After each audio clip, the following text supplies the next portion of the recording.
ریاست سے لڑائی غیر ملکی ایجنڈا ہے. افواج پاکستان کو اس لڑائی سے باہر رکھیں. پاکستان مسلم لیگ نون کو تو میں یہ مشورہ دیتا ہوں کہ وہ مسلم لیگ پاکستان بنا لیں. حماقت، بے وقوفی اور ملک دشمنی، ہم اس حکومت کے جواز کو تسلیم نہیں کرتے. ہمارے یہ لوگ جو کہ اس نون کے بیانی کے ساتھ ہیں، اللہ تعالیٰ ان کو ہدایت ہے اور اللہ تعالیٰ ان کی حفاظت بھی کرے. مجھے لگتا ہے وہ ولنریبل ہے. بعض عقل کے اندھوں کو اندازہ نہیں ہے کہ سیاست کس خطرناک مراحل میں داخل ہو رہی ہے. السلام علیکم ناظرین، آپ روبرو پروگرام دیکھ رہے ہیں اور میں ہوں آپ کا میزبان شوکت پراچا. امریکن الیکشن سر پہ آ گئے تو یہاں پاکستان میں بھی بقول شیخ رشید کے ہماری سیاست انتہائی خطرناک مراحل میں داخل ہو گئی.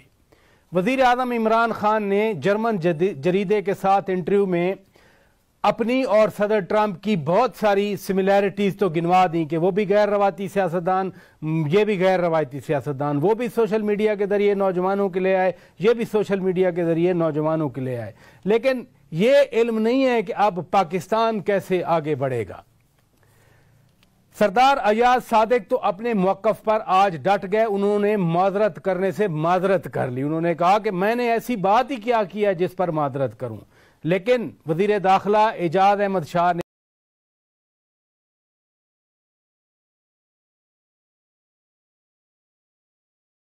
آج میرے ساتھ ہے. مہمانوں کا تعارف کرا دیتا ہوں. ہمارے ساتھ اسٹوڈیو میں تشریف رکھتے ہیں جناب اعظم خان سواتی صاحب، فیڈرل منسٹر. بہت شکریہ آپ تشریف لے آئے. ہمارے ساتھ ویڈیو لنک پر موجود ہیں سید نوید قمر صاحب، سابق وفاقی وزیر پیپلز پارٹی سے. بہت شکریہ سید نوید قمر صاحب، آپ نے وقت دیا. اور ہمارے ساتھ موجود ہیں جناب خرم دستگیر خان صاحب، سابق وزیر ہیں، وفاقی وزیر اور نون لیگ سے تعلق ہے. بہت شکریہ خان صاحب، آپ نے وقت دیا. امریکن الیکشن سے ہم بات شروع کرتے ہیں. آپ تو امریکہ میں بہت عرصہ رہے ہیں. وزیر اعظم عمران خان ٹرمپ کے ساتھ اپنے آپ کو ایکویٹ کر گئے اور ریڈنگ یہ ہے کہ عمران خان نے اپنے ایگز تو ٹرمپ کی باسکٹ میں ڈال دیے. کہہ دیا سوشل میڈیا کو وہ پسند کرتے ہیں، میں کرتا ہوں. تو کیا ہم نے اپنا پک اینڈ چوز کر لیا؟ قطعاً نہیں. دراصل مجھے سیاق و سباق کا پتہ نہیں، کیونکہ میں نے انہیں تقریر سنی نہ جو انٹرویو دیا ہے انہوں نے، جو انٹرویو دیا وہ میں نے نہیں سنا. لیکن میں آپ کو یہ بتا دوں کہ اس وقت بڑا حساس مسئلہ ہے اور یہ ضروری نہیں ہے بائیڈن جیتے یا ٹرمپ جیتے. ہمارے لیے دونوں ایک چیزیں ہیں، کیونکہ ان کی پریارٹی خاص کر اس خطے میں آپ کو معلوم ہے کہ جو ہیں سعودی عرب ہے، اسرائیل ہے، انڈیا ہے، اسی قسم کے دوسرا جو بلاک بنا UAE ہے. تو اب وہ اس طرف جا رہے ہیں. ظاہر ہے کہ وہ ایک ہوگا یا دوسرا ہوگا. اور میں 78 سے جو ہے 2007 تک وہاں پہ رہا ہوں. اس تجربے کی بنا پہ کہہ سکتا ہوں کہ بہت سارے کانگریس کے الیکشن ہم نے لڑے وہاں پہ.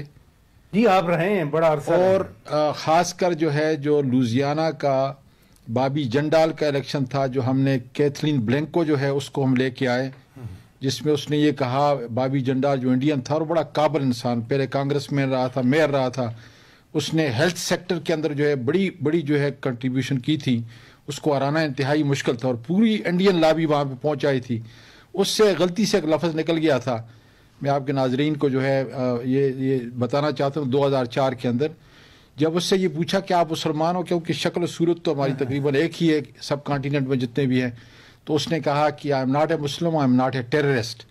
یہ کہنا تو جائز تھا کہ مسلم نہیں ہے، وہ ہندو ہے، لیکن یہ کہنا کہ ٹیررسٹ ہے، اس کے اوپر پھر میں نے پورے یونائٹڈ اسٹیٹ کے اندر جتنے بھی عرب تھے، کیتھولک تھے، ساروں کو جو ہے ماشاءاللہ جو ہم نے پیغام دیے، ہم نے بیٹل گراؤنڈ بنایا. یہ جو پرائم منسٹر کی ایکویشن میں کہہ رہا ہوں، ایسی ٹینڈنسی رہی ہے. مثلا مودی کے الیکشن سے پہلے بھی تو وزیر اعظم نے کہا تھا کہ مودی آ جائے تو جی ہمارے لیے صحیح ہوگا کشمیر پہ بات کرنا. اپنے الفاظ جو ہے میرے منہ میں نہ ڈالے. میں جو بات کر رہا ہوں میں تو کوسچن کر رہا ہوں، میں آپ کو جواب دے رہا ہوں. تو اللہ نے کیا کہ ہم پہلی مرتبہ اسٹیٹ آف لوزیانہ میں ایک کیتھولک خاتون 1% ووٹ سے جو ہے بابی جنڈال سے جیتی.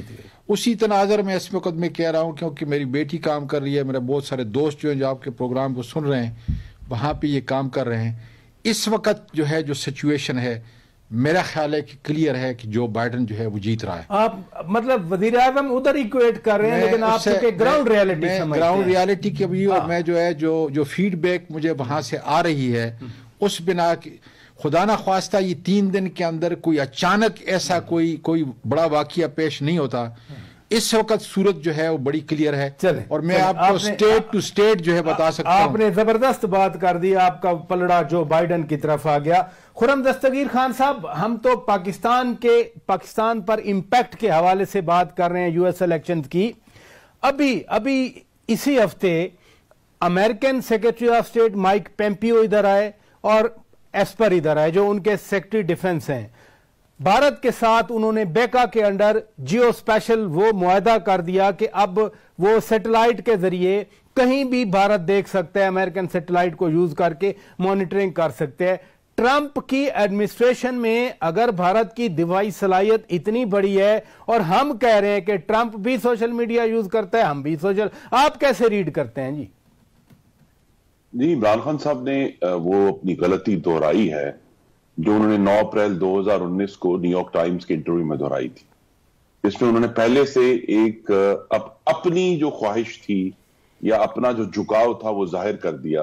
اس وقت انہوں نے کہا کہ اگر ان کے ایگزیکٹ الفاظ تھے کہ اگر مودی صاحب کی گورنمنٹ جیتتی ہے تو پھر یہ کشمیر کے سلوشن کے لیے اچھا ہوگا. ٹرمپ صاحب کے لیے انہوں نے جو الفاظ استعمال کیے ہیں اس سے بھی ان کا جھکاؤ ظاہر ہو گیا ہے. وہ نیوٹرل اپنے آپ کو نہیں رکھ سکے اس انٹرویو میں, حالانکہ انٹرویو ایک جرمن جو ایک مجلہ ہے اس سے تھا, لیکن انہوں نے پھر وہ غلطی دہرا دی ہے جو کہ ایک پرائم منسٹر کی طرف سے فورن پالیسی کے معاملے میں انتہائی بد احتیاطی ہمیں نظر آ رہی ہے بار بار, اور یہ ایک دفعہ نہیں ہے, اس کی اور بھی بہت سی مثالیں. لیکن جو ٹرمپ کا الیکشن ہے وہ بڑا امریکہ میں اس کو کہتے ہیں کہ ایک فلکرم الیکشن ہے, اس کے اوپر جو ہے وہ انحصار ہوگا فیوچر کا, کیونکہ ٹرمپ نے بہت ساری ایسے کام کیے ہیں جو کم از کم دوسری جنگ عظیم کے بعد جو امریکہ کا ایک لیڈرشپ رول تھا دنیا میں, ٹرمپ نے اس کو پیچھے ہٹایا ہے. اور میری چونکہ خود تعلیم وہاں ہوئی ہے, میرا نہیں خیال تھا کہ میں اپنی زندگی میں ایک ایسا موقع دیکھوں گا جس میں لوگ امریکہ کو رحم کی نظروں سے دیکھیں گے جو کووڈ میں ان کا حال ہوا ہے ٹرمپ کی جو خراب لیڈرشپ کی ہینڈلنگ جو ہے. لیکن ہاں جی, وہ بہت بیڈ ہینڈلنگ ہوئی ہے نا جی کووڈ کی, تو پوری دنیا رحم کر رہی ہے کہ جی امریکہ تو پیچھے رہ گیا, اور تو یہ اب وہاں امریکہ میں بھی ایک بڑا سیریس ایشو ہے.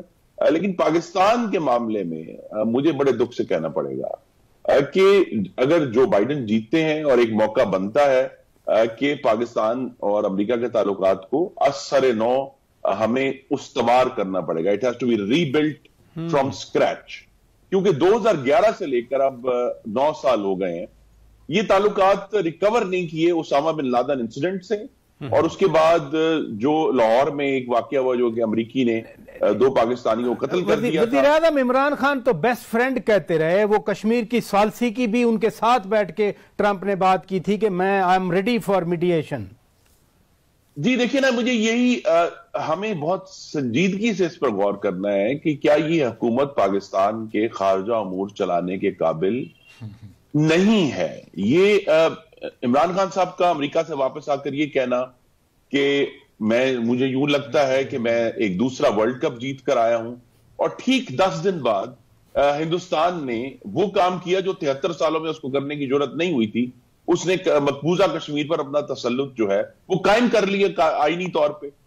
تو یہ بار بار ایشوز اٹھ رہے ہیں کہ عمران خان صاحب کی سٹیٹمنٹس آپ کو یاد ہے کہ پچھلے سال ستمبر میں انہوں نے فرمایا تھا کہ جی پاکستان نو فرسٹ یوز نہیں کرے گا, نیوکلیئر اپنے جو ڈیٹرنٹ ہے اس کے اوپر. پھر آئی ایس پی آر کو, یہ بڑی مذائقہ خیز اور دکھی صورتحال ہے کہ آئی ایس پی آر کو اپنے ہی وزیر اعظم کو کانٹراڈکٹ کرنا پڑا کہ نہیں نو فرسٹ یوز ہماری چلیں ادھر رکیے گا پلیز. تو یہ ہم بار بار اس معاملے میں پھنسے ہوئے, لیکن امریکہ کے معاملے میں ہمیں ایک بہت سیریس چیلنج ہے, کیونکہ جو پچھلی ریلیشن شپ تھی وہ 20ویں صدی کے تقاضوں پر. چلیں ادھر رکیے گا, میں صدی میں ہم اس کو اپڈیٹ نہیں کر پائے. آپ کہہ رہے ہیں کہ آج سرے نو تعلقات بنانے. سید نوید قمر صاحب, آپ تو خیر اس وقت حکومت میں تھے جب کیری لوگر بل آیا, اس میں بیسیکلی تو بائیڈن ہی آتھر تھے, کیونکہ یہ وائس پریزیڈنٹ بن گئے تو اس لیے برمن آ گئے اور بائیڈن نکل گئے.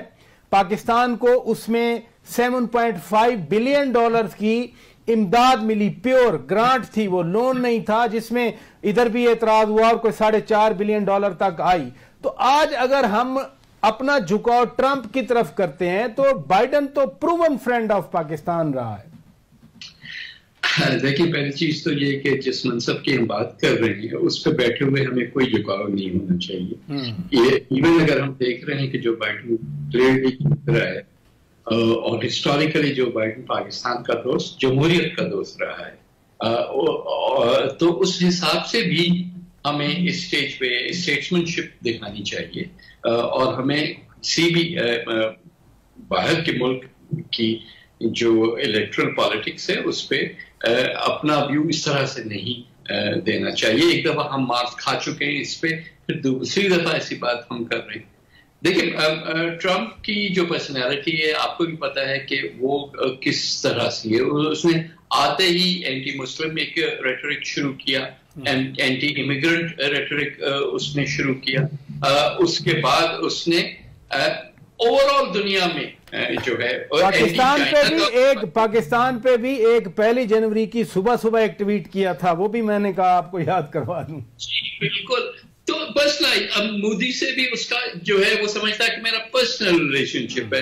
یا مڈل ایسٹ میں نیتن یاہو وغیرہ جو ہے وہ اپنے سن ان لا کشنر کے تھرو اس کی ایک پرسنل وہ سمجھتا ہے کہ ہماری ایک ریلیشن شپ ہے اور اس کے تھرو وہ سعودی شہزادوں کو بھی اور دوسروں کو بھی اپنے اس میں لیپولڈ میں لانے کی کوشش کرتا ہے. تو بات ساری یہ ہے کہ اس کی جو سٹائل آف گورننس رہی ہے وہ کسی صورت میں بھی ہمارے اس خطے کے لیے مناسب نہیں ہے.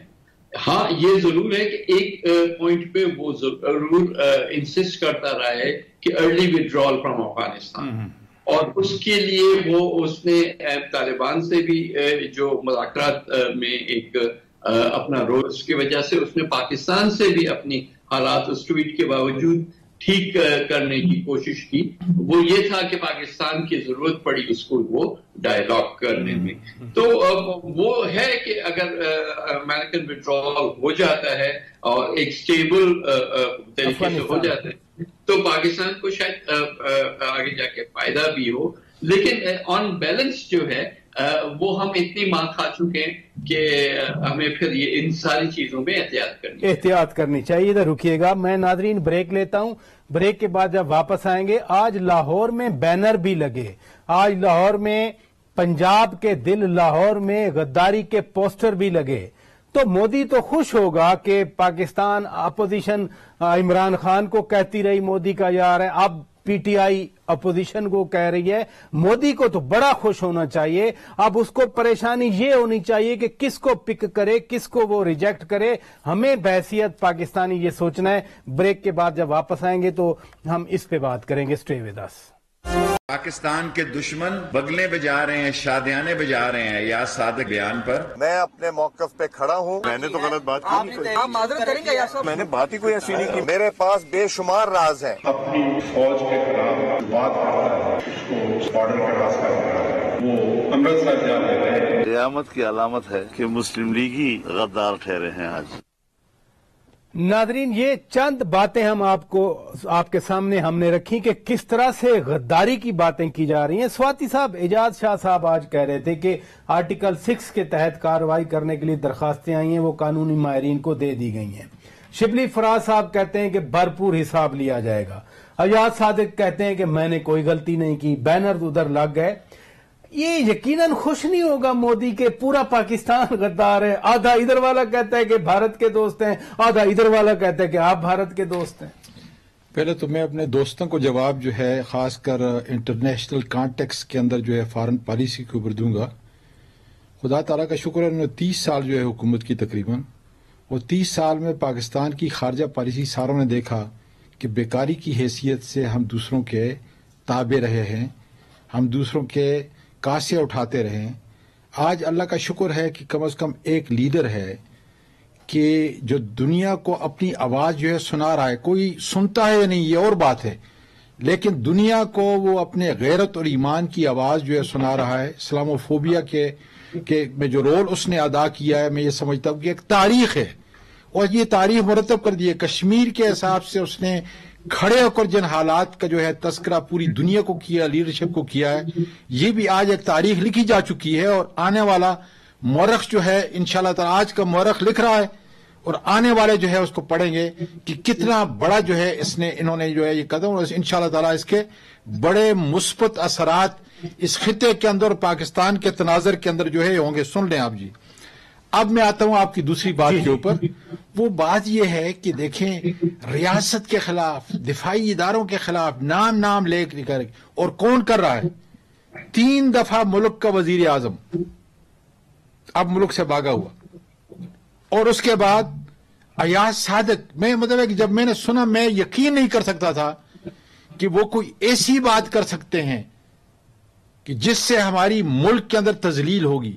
آج جب میں اپنے دوستوں سے یونائٹڈ اسٹیٹ کے اندر پوری مختلف اسٹیٹس کے اندر جو ہے جب بات کر رہا تھا، انہیں اس فکر کی اس بات کی اتنی زیادہ فکر نہیں تھی کہ جتنی اس بات کی فکر تھی کہ آج ہم کیا کر رہے ہیں.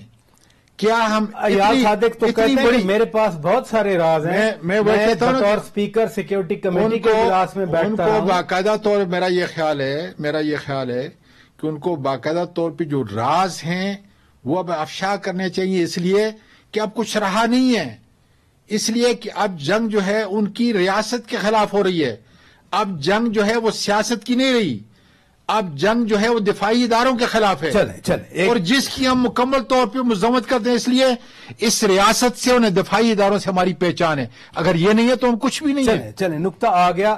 سید نوید قمر صاحب، آج لاہور میں بینر لگے غداری کے، اور سردار ایاز صادق 2013 میں بھی لڑے، پھر بائی الیکشن بھی جیتے، پھر 2018 میں بھی جیتے. پورا حلقہ یعنی وہ ایک غدار کو منتخب کر رہا ہے. میرا سوال یہ ہے کہ پہلے پختونخوا کے لیڈرز پہ یہ الزامات لگے، آپ کی لیڈرشپ پہ لگے، بلوچستان والوں پہ لگے، اب پنجاب بھی غداری کے لیول میں آ گیا. مولانا فضل الرحمان کہہ رہے ہیں کہ قیامت کی نشانی ہے کہ مسلم لیگ پر اب غداری کے الزامات لگ رہے ہیں.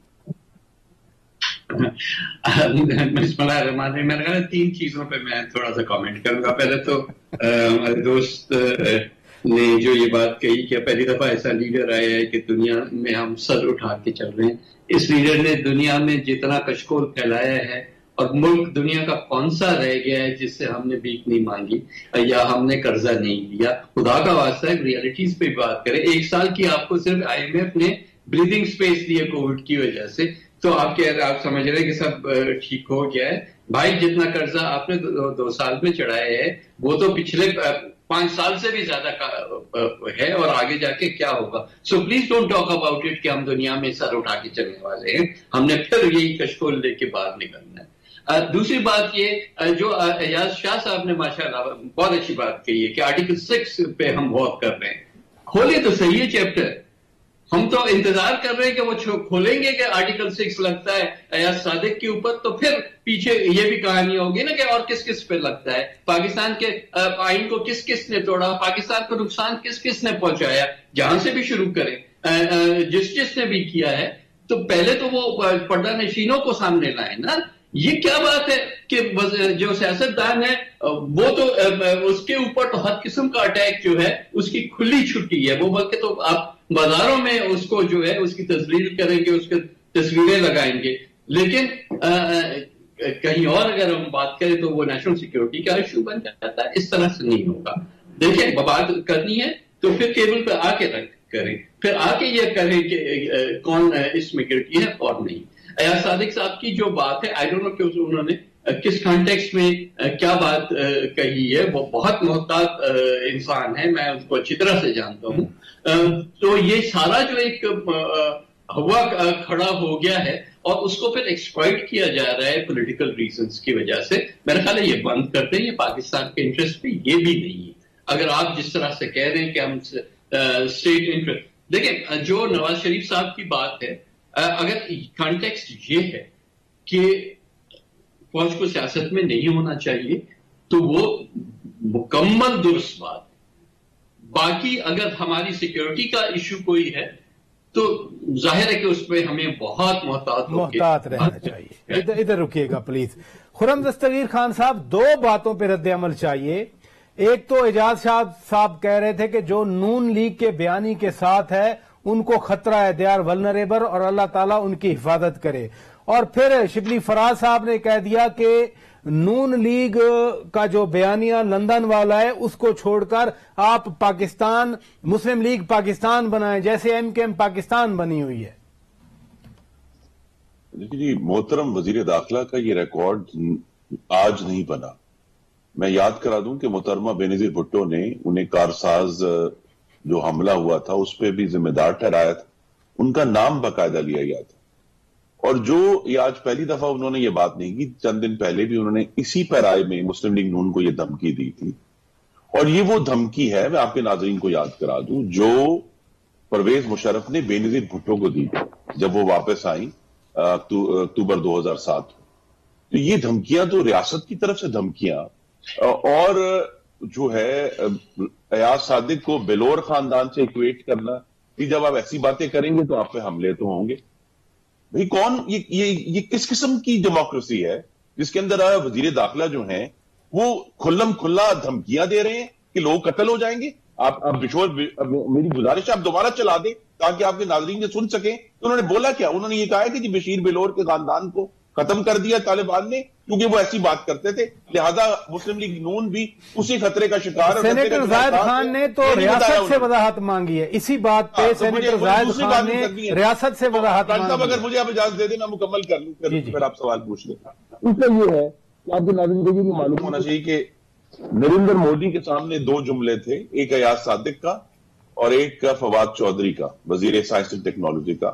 اس نے نریندر مودی نے آج اپنی تقریر میں اس کے اوپر اطمینان کا اظہار کیا ہے کہ پاکستان کے ایک وزیر نے یہ اعتراف کر لیا. اور میں فواد چودھری صاحب کے ایگزیکٹ لفظ آپ کے سامنے پڑھنا چاہتا ہوں.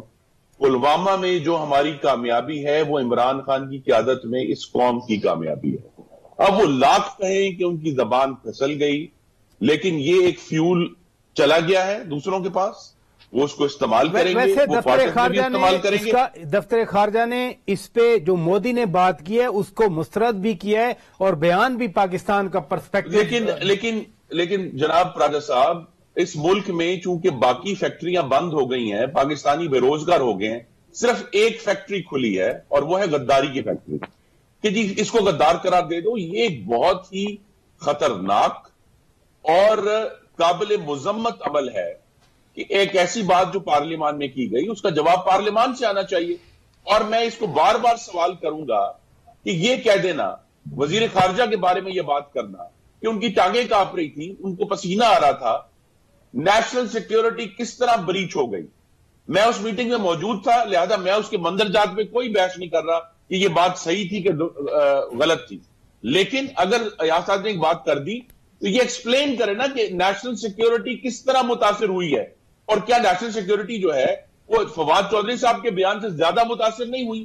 کیا وہ اس وقت متاثر نہیں ہوئی جب عمران خان صاحب نے 3 دفعہ فرما چکے ہیں کہ پاکستان کی آرمی اور ISI نے القاعدہ کو ٹرین کیا، انہوں نے کریٹ کیا، ان کو انہوں نے فنڈ کیا. 3 دفعہ وہ فرما چکے ہیں. ایران جا کے کہتے ہیں کہ مجھے معلوم ہے کہ ایران میں پاکستان کی سرحد کی طرف سے در اندازی ہوتی ہے. آپ نے غیر ذمہ دارانہ بیانات اس میں کوئی غدار نہیں ہے. لیکن یہ کہہ دینا کہ وزیر خارجہ کی یہ صورتحال تھی اس مشکل وقت میں، وہ نیشنل سیکیورٹی بریچ ہو گئی ہے اور وہ بندہ غدار ہو گیا. اس کا جواب ہمیں پارلیمان میں دیں، ہمارے اوپر غداری کے فتوے میں لگا. یہ آپ نے سیکیورٹی کے حوالے سے کوسچن کھڑا کر دیا. میں بریک لے لیتا ہوں ناظرین. بریک کے بعد جب واپس آئیں گے اعظم خان سواتی صاحب ہمارے ساتھ موجود ہیں، ان سوالات کا ضرور جواب لیں گے. اور جو نقطہ میں نے خرم دستگیر خان صاحب کے پاس چھوڑا تھا کہ شبلی فراد وزیر اطلاعات ہیں، حکومت کے ترجمان ہیں، وہ آج مشورہ دے رہے ہیں کہ جو سینئر مسلم لیگی رہنما ہیں وہ مسلم لیگ پاکستان بنا لیں جیسے ایم کے ایم پاکستان بنی ہوئی ہے. میں دوبارہ ان کے ساتھ یہ معاملہ اٹھاؤں گا لیکن بریک کے بعد. ویلکم بیک ناظرین. روبرو پروگرام آپ دیکھ رہے ہیں اور اہم قومی معاملات پر ہم بات کر رہے ہیں. ایک تو حکومت کی ویسے پالیسی ہے کیا؟ ایاز صادق صاحب نے بات کی پارلیمنٹ کے فلور پہ، اور آپ تو پارلیمانی امور کے وزیر بھی رہے ہیں. باقاعدہ آئین میں ہے کہ جو بات کرے گا وہ عدالت میں نہیں اس کے خلاف کارروائی ہو سکتی. دوسری امپورٹنٹ بات جو ابھی خرم دستگیر خان صاحب سوال چھوڑ کے گئے کہ اگر وزیر خارجہ کو کسی حکومت کو یہ کہا جائے کہ گھبرائی ہوئی ہے، ٹانگیں کانپ رہی ہیں یا پسینہ آیا ہوا ہے، تو یہ سیکیورٹی کی بریچ کیسے ہوگی؟ انہوں نے سوال چھوڑا ہے آپ کے لیے. دیکھیں، بنیادی طور پر مجھے پہلے تو بات وہی ہے کہ میرے دو دوست ہیں، اب ان کو جواب بھی دینا ہے اور پھر جو ہے آپ کے سوال کا جواب بھی دینا ہے. انہی کے سوال کا جواب تو 3 دوستوں کو میں جواب دے رہا ہوں. آپ بھی ماشاءاللہ جو ہے. پہلی بات تو یہ ہے کہ نوید قمر صاحب نے جو کہا IMF کا، تو چونکہ وقت نہیں ہے اور یہ آج کا ٹاپک نہیں ہے، لیکن میں یہ واضح کہ جتنا انہوں نے PML کی حکومت نے ہم اپنے خزانے کے اندر جو ہے کرنٹ اکاؤنٹ چھوڑا، فیڈرل ڈیفیسٹ چھوڑا، یہ ساری چیزیں آپ کے سامنے ہیں. اور اس کے بعد جو ہے پہلے سوال پہ سنیں آپ ذرا ڈسٹرب نہیں کریں گے، مجھے پورا کرنے دیں. مجھے معلوم ہے آپ کے بات کا جواب دوں گا. اور پھر 1 سال کے اندر ہم نے جتنا قرضہ دینا، یہ ایک لمبی ہسٹری ہے جس کا جواب جو ہے میرے حال میں وقتاً فوقتاً ہم دیتے رہتے ہیں. جو بنیادی بات ہے وہ یہ ہے کہ پیپل پارٹی اور پاکستان مسلم لیگ جو مطلب میں 18 سال سے جو ہے سینٹ کے اندر دیکھ رہا ہوں کہ جس طریقے سے جس حد تک ایک دوسرے کو غدار اور جس حد تک ایک دوسرے کو محب وطن کہتے تھے، یہ پوری ایک تاریخ ہے. یہ مطلب میں کو نہیں بنا رہا. ایک منٹ سر، مجھے پورا کرنے دینا، میرا وقت آپ لے لیتے ہیں تو پھر کاٹ لیتے ہیں پلیز. تو وہ ایک تاریخ ہے. آج مجھے یہ سمجھ نہیں آ رہا ہے کہ ایک مشرق ہے ایک مغرب میں ہے، وہ دونوں ایک کیا ہے. تو پورا آپ کے ناظرین بھی یہ کہیں گے اور میں بھی یہ کہہ رہا ہوں کہ صرف ذاتی مفادات کو بچانے کے لیے مشرق اور مغرب جو ہے اکٹھے ہو چکے ہیں. اور جو کس کے خلاف؟ عمران خان کے خلاف نہیں، ریاست کے خلاف. کس کے خلاف؟ دفاعی اداروں کے خلاف. اور میں یہ سمجھتا ہوں کہ اپنے تئیں ان کو یہ سمجھنا چاہیے، سوچنا چاہیے کہ ہم اپنی ریاست کا کتنا بڑا نقصان کرنے جا رہے ہیں اور ہوگا کچھ نہیں. عوام ہمارے ساتھ کھڑے ہیں، حکومت کھڑی ہے سارے دفاعی اداروں کے ساتھ، اور انشاءاللہ تعالی ان کو منہ کی کھانی پڑے گی. ان کو اپنے بیانات کے تناظر کے اندر جو محرکات تھے جو اس وقت انڈیا کھیل رہا ہے، ان کو کم از کم جو ہے ملاحظہ کرنا چاہیے، دیکھنا چاہیے. آ گیا. خرم دستگیر خان صاحب، یہ جو بات کر رہے ہیں، آپ کی قیادت کے بیانات تو ایسے آئے ہیں نا کہ یہ حکومت جو ہے اس سے ہماری کوئی لڑائی نہیں ہے، یہ حکومت تو کچھ نہیں ہے، ہماری لڑائی تو ان کو لانے والوں کے خلاف ہے. یہ بھی دفاعی اداروں کی بات کر رہے ہیں. آپ کی لیڈرشپ بھی تو دفاعی اداروں سے لڑائی کی بات کرتی رہی ہے نا. راجہ صاحب، یہ 18ویں صدی کا فرانس تو نہیں ہے جب لوئی 14 کہتا تھا کہ میں ریاست ہوں، لیتات سے موا. ایک شخص نہ ہی ریاست ہو سکتا ہے. آپ 2 اشخاص کر لیں، 2 اشخاص نہ ہی ریاست ہیں اور 2 اشخاص نہ ہی ادارہ ہیں. 2 اشخاص کو کہا گیا اور ساتھ میاں نواز شریف نے افواج پاکستان کو، شہداء کو سلوٹ بھی کیا اور یہ کہا کہ ہمیں بحیثیت قوم کرداروں اور اداروں میں فرق کرنا ہے. یہ سمپل فارمولا ہے. اور دوسری بات یہ ہے کہ ہمیں، میں پھر کہوں گا کہ یہ جو غداری کی رسم چل گئی ہے کہ جی یہ غدار ہے کیونکہ اس نے وزیر خارجہ کے بارے میں کوئی بات کر دی، ہمیں بتائے نا کہ وہ کون لوگ ہیں جنہوں نے راتوں رات لاہور میں وہ بینر اور سٹریمر لگا دیے. جب ہم گجرانوالہ میں 16 اکتوبر کا جلسہ کر رہے تھے، ہمارے تو لاکھوں کے انہوں نے بینر سٹریمر اتار دیے اور اب وہ لگے ہوئے ہیں. کسی کو نہیں پتا وہ کس نے لگائے ہیں، وہ کون لوگ ہیں. اور پھر یہ کہانی جو اصل میں چلنے کی یہ ہے، میں یہ کلیئرلی آپ کے پروگرام میں کہنا چاہتا ہوں کہ ہمارے جو ماضی ہیں تمام پارٹیوں کے، وہ پوری طرح روشن نہیں ہے. ان میں بہت سارے ایشوز ہیں، لیکن یہ جو PDM بنی ہے یہ اس لیے بنی ہے کہ ہمیں 21ویں صدی میں آ کے پاکستان کو اب جمہوریت کی بنیاد پر استوار کرنا ہے اور آئین کا جو وعدہ ہے کہ حق حاکمیت اللہ تعالیٰ کے بعد منتخب نمائندوں کے ہاتھ میں ہوگا، اس کو اسٹیبلش کرنا ہے. یہاں ایک ایسا وزیر اعظم ہے جو جس میٹنگ کی بات کی ایاز صادق نے، اس سے وزیر اعظم مفرور تھے. اس کے بعد فاٹک کے ایشو آئے، وزیر اعظم مفرور تھے. کشمیر کے ایشو آئے، وزیر اعظم مفرور تھے. گلگت بلتستان کا ایشو آیا، وزیر اعظم مفرور تھے.